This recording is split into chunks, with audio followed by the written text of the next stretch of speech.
Hello there. My name is Anonymous. I'm a historian at a museum. Today we're going to look at what happened when the lights went out. That's coming up. It's 1965, and for the past 3 years, the world has been holding its breath. The Cold War is in full swing, and people are worried about a nuclear attack. You might have heard of this thing called mutually assured destruction. This idea that if one side used nuclear weapons, then both sides would be destroyed. So no side actually did anything because they would just kill each other.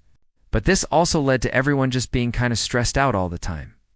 And so it was with some relief that people around the world learned that after 3 years of tense negotiations, the United States, the United Kingdom, and the Soviet Union had come together to sign a treaty to ban countries from detonating their nuclear weapons in the atmosphere or in outer space or underwater. This was a good thing, right? Well, yeah, it's not like any country wanted to blow itself up after all. But while people hoped that this treaty would reduce the overall number of nuclear tests, many were still concerned. After all, how many times had superpowers put aside their differences before only to go back to war? Yes, this treaty was nice, but would it last? In the midst of these concerns, a small group of American scientists sat down to write a paper, detailing how one superpower could unilaterally stop another from conducting a nuclear test, and their solution was deceptively simple. They would turn off the lights. It sounds silly, doesn't it? How could turning off the lights prevent a country from testing a nuclear bomb? But these scientists believed they had a solution that was simple, effective, and above all, safe. You see, countries conduct nuclear tests by driving a large truck full of explosives to a remote location, usually in the desert or on an atoll in the Indian Ocean, and then parking it next to a tower with a nuclear device on top. Then when everything was ready, someone would drive away in a commandeered Ford Thunderbird or some other flashy car, and then boom, a massive explosion lit up the night sky. But if you didn't want the country to do this, well, you needed to stop them from seeing what was happening. And so the scientists put forward a plan for a system of satellites which would block radio signals coming from anywhere near a nuclear test. And if a test was detected, the United States would send a rocket up into space, carrying a nuclear-powered X-ray telescope that would block out the light coming from the test. By doing this, the satellite system would alert U.S. military forces to the fact that a test had begun, and the X-ray telescope would ensure that no one on Earth could see the flash of light, rendering the test inconclusive. The countries that tried to conduct it would have no idea if they'd succeeded or failed, and over time, they'd get discouraged and just stop. It sounds crazy, right? Why would you send an X-ray telescope into space to block out a nuclear test? Well, because it was easier than stopping the countries from building their bombs. For decades, the United States had conducted its nuclear tests in the Nevada desert at a place called the National Security Test Site, now known as the Nevada Test Site. And while the U.S. government worked hard to keep people far away from the tests, that wasn't always possible. During the first atomic bomb test in 1945, for example, the small town of Rachel, Nevada, was just 8 kilometers from ground zero, and many of its residents could clearly see the mushroom cloud rising over the desert.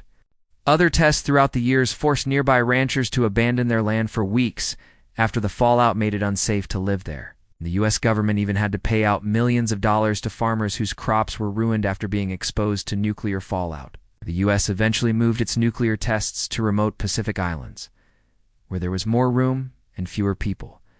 But this wasn't perfect either. Between 1946 and 1958, the U.S. conducted 67 nuclear tests in the Marshall Islands. Some were small, but others unleashed destructive power that could be felt hundreds of kilometers away. In 1954, for example, the United States conducted a massive nuclear test codenamed Castle Bravo, which was designed to simulate the effects of a thermonuclear weapon detonated in the upper atmosphere. The device was placed on top of a tower 274 meters high, the largest tower ever built for a nuclear test. When the bomb exploded, it unleashed a fireball nearly 3 kilometers wide and shot debris more than 120 kilometers into the atmosphere. The explosion was 1,500 times more powerful than the bomb dropped on Hiroshima and the mushroom. Cloud rose 37 kilometers into the sky, making it the largest cloud ever created by a nuclear detonation.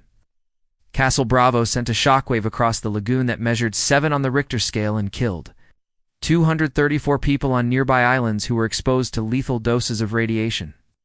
People who lived on other Pacific islands, thousands of kilometers away, found dead fish washing up on shore, swept up by radioactive fallout. Clearly, the United States could not keep people away from every nuclear test, especially if a hostile country decided to launch one.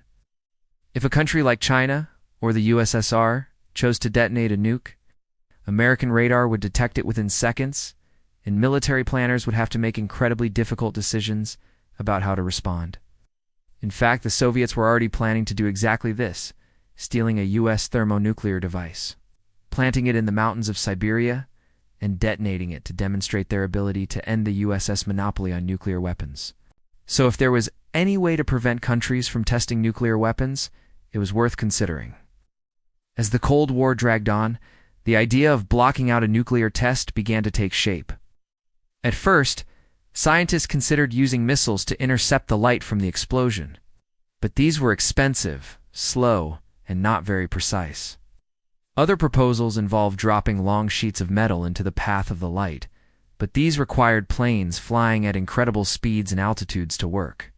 Others suggested using balloons filled with black ink to block out the light, but these too were dangerous since they relied on winds that could not be predicted. But then, in 1961, an engineer named Philip J. McCloskey came up with an alternative. What if instead of trying to stop the light, they used the atmosphere to do it for them? Years earlier, astronomers had discovered that the Earth's atmosphere acted like a lens, bending the path of light. Normally, this was a nuisance, distorting the view of stars, but it could also be used to an advantage. McHenry suggested placing 2 mirrors in the path of a nuclear blast, one on the ground and one in the upper atmosphere, which could be reached with a rocket. These mirrors would reflect the light from the explosion away from the observer, effectively blocking the test. This was the beginning of Project Sunshine. While the concept was relatively simple, putting it into practice proved to be much more difficult. To begin with, the mirrors needed to be absolutely precise. Any imperfections in the surface would ruin the effect. Also, the mirrors needed to be perfectly positioned. A slight miscalculation could result in the mirror simply reflecting the light directly onto the target. There was also the risk that the atmosphere could distort the light, ruining the effect. And finally, the entire thing depended on speed. If the mirrors were deployed too late, they wouldn't be able to block the light, and the test would continue unabated. Nevertheless, the Air Force quickly got to work, enlisting companies across the United States to help them design, build, and launch the necessary equipment. First, they needed a way to deliver the mirrors into the upper atmosphere.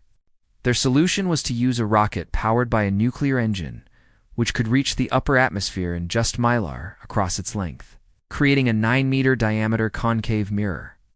This mirror would focus the reflected light onto a secondary mirror positioned on the ground, which would direct it away from observers. Everything was ready.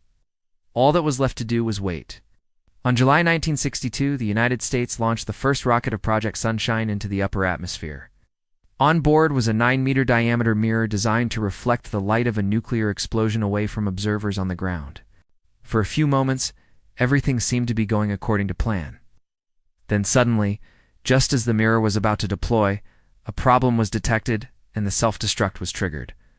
The rocket plunged toward the Earth and exploded, sending tons of debris hurtling toward the small town of Briggs, Texas. Houses and cars were destroyed, windows were shattered, and 5 people were killed. After a year of working through countless technical problems, redesigning equipment and launching test rockets, the Air Force was ready to try again. In June 1963, they launched the second nuclear-powered rocket into the sky, carrying with it the most sophisticated piece of equipment ever placed in the upper atmosphere. It was time to find out if the concept really worked.